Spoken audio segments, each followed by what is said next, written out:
पता है कुछ ऐसी चीज़ें हैं ना जो पुराने ज़माने से चली आ रही है, और पुराने ज़माने से अगर जो लोग इसको फॉलो करते हैं ना वो बहुत आगे सक्सेस पाते हैं।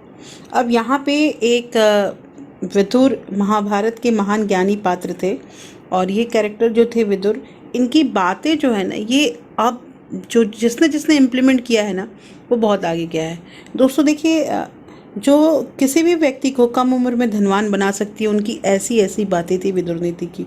और मैंने इन सब चीज़ों में ना कुछ चीज़ें जो है उसको फॉलो किया है। बहुत दिनों से मैं ये सब पढ़ते आई हूँ और इसका फ़ायदा मुझे हुआ है। तो आज की जो वीडियो है ना ये विदुर नीति पे ही है, और जो इनकी बातें हैं जो कम उम्र में धनवान बनाती हैं, और वे हर फील्ड में नई नई ऊंचाइयां छू सकते हैं जो लोग इसको इम्प्लीमेंट करते हैं।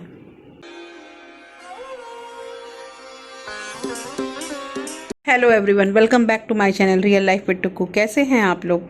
आई होप आप बहुत अच्छे होंगे और सेहतमंद होंगे, और आप लगातार मेरी वीडियो के साथ भी बने हुए होंगे।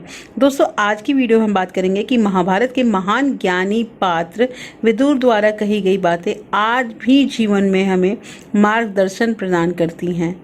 उनकी पुस्तक जो है विदुर नीति में जीवन और समाज के हर पहलू के बारे में गहरी सीख दी गई है। और इस पुस्तक में 3 बातें जो है ना, 3 मुख्य आदतों का उल्लेख किया गया है। आज की वीडियो में मैं आप लोगों को वही तीनों आदतों के बारे में बताऊंगी जो किसी भी व्यक्ति को न केवल कम उम्र में धनवान बना सकती है, बल्कि उसे हर फील्ड में सफलता और सम्मान दिला सकती है। ये हैं वो 3 आदतें। आप समझ सकते हैं कि ये तीनों आदतें कितनी इंपॉर्टेंट है हम लोगों के लिए।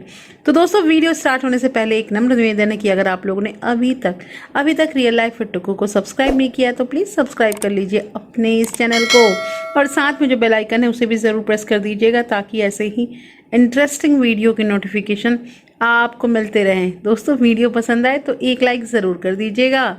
तो चलिए स्टार्ट करते हैं वीडियो को। सबसे पहली चीज़ यहाँ पे आती है कर्मठा और मेहनत। देखिए कर्मठा और मेहनत जो है ना, विदुर नीति के अनुसार जो व्यक्ति कठिन परिश्रम करता है और अपने कार्यों को पूरी ईमानदारी से और लगन से निभाता है, वह धन अर्जित करने में सफल होता है। देखिए ईमानदारी जो है ना ये इतनी इम्पॉर्टेंट चीज़ है कि मुझे याद है कि बचपन में जब मैं पढ़ाई करती थी ना, तो मेरे एक प्रोफेसर ने हमें कहा था कि बेटा अगर भूखे नहीं मरना है ना तो एक काम करना, ईमानदारी से पढ़ाई ज़रूर करना। उनकी ये बातें जो है ना ये मुझे मतलब आज भी बहुत मतलब लगती है कि उन्होंने कितनी सही बात बोली थी कि जो भी काम करना वो ईमानदारी से करना। अब जैसे यहाँ पे काम हमारा वीडियो बनाने का हो रहा है, तो ये वीडियो भी तो हमें ईमानदारी से ही देना है ताकि हमारे व्यूअर जो है वो भी कुछ ना कुछ सीखें। तो बात यहाँ पे यही हो रही है। धन के मामले में भी यही चीज़ है कि जो ईमानदारी से काम करता है, मेहनत से काम करता है, वो धन को अर्जित करने में सफल होता है। विदुर जी ने बताया है कि मेहनत ही सफलता की असली कुंजी है, और आलस और टालम टोल जो ये प्रोकास्टिनेशन करते हैं, लेजीनेस रहता है, ये करने वाले व्यक्ति जीवन कभी प्रगति नहीं कर पाते। और ये बात हम लोग बचपन से सुनते आए हैं कि जो आलसी होता है वो कभी कुछ नहीं पाता है। भाग्य भी ऐसे लोगों का ही साथ देता है। वही कर्मठ व्यक्ति अपनी जिम्मेदारी को समझते हुए समय पे काम पूरा करता है। और जो ये हम लोग भाग को दोष देते हैं ना, दूसरा रोपण की, अरे मेरी किस्मत ही खराब थी, अरे ये चीज़ नहीं था, वो चीज़ नहीं था, ऐसा कुछ नहीं है दोस्तों। भाग्य जो है ना वो उसी का साथ देता है जो इंसान काम करता है। अगर हम घर में बैठे हुए और हम सोचते हैं कि हमारे पास 1 करोड़ 2 करोड़ रुपया आ जाए, ये पॉसिबल नहीं है। उसके लिए हाथ पांव तो चलाना पड़ेगा ना।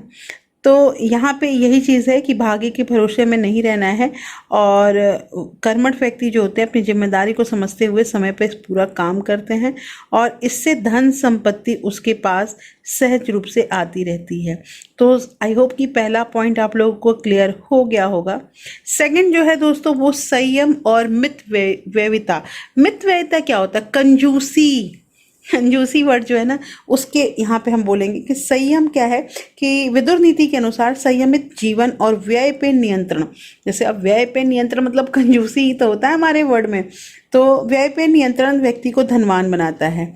यदि व्यक्ति अपनी इच्छाओं और अनावश्यक खर्चों को नियंत्रण में रखे और उसके बाद तो वह अपनी आय का सही उपयोग कर सकता है। मितव्ययिता का अर्थ है कि अपनी आवश्यकताओं और इच्छाओं के बीच अंतर समझना और कम से कम धन में बढ़िया परिणाम प्राप्त करना।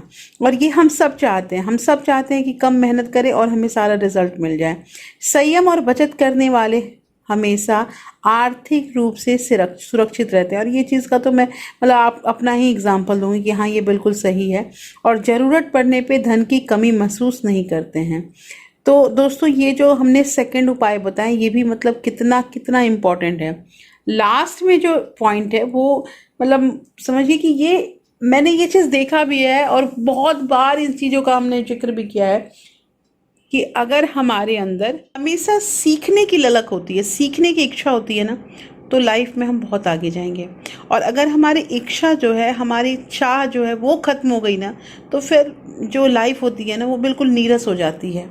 हमें हमेशा कुछ नया करना, कुछ नया पहनना, कुछ नया पकाना, ये चीज़ करते रहना चाहिए। अगर पता है ये सब चीज़ करने से क्या होता है, एक एक्साइटमेंट बना रहता है कि अरे हाँ, ये होगा वो होगा। और हम अचानक घर में बैठे हुए हैं और हमने बहुत दिनों से कहीं कुछ हम गए नहीं, कुछ सामान वामान खरीदा नहीं, लेकिन अचानक हमें आज फील हुआ और हम जाने लगे। तो वो ऑब्वियसली ऐसा होता है दोस्तों कि बार बार अगर हम तुरंत जाने लगेंगे ना, तो उसमें हमारे पैसे तो ज़्यादा खर्च होंगे ही होंगे, साथ के साथ हमारे समय की भी बहुत बर्बादी होती है। तो इसलिए ध्यान रखिए इस चीज़ को। और हमेशा सीखने की ललक जो है वो अपने आप में बने रहना चाहिए।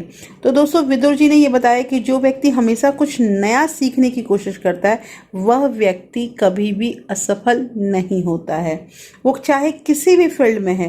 केवल इतना ही नहीं, ऐसा व्यक्ति जीवन के हर फील्ड में सफल हो सकता है। जीवन में ज्ञान और कौशल को बढ़ाने में व्यक्ति अपनी क्षमता को मजबूत करता है। नई चीजें सीखने से वह समय के साथ आगे बढ़ता है। विदुर नीति कहती है कि शिक्षक और जागरूक व्यक्ति अपनी चतुराई से धन संपत्ति को प्राप्त कर ही सकता है।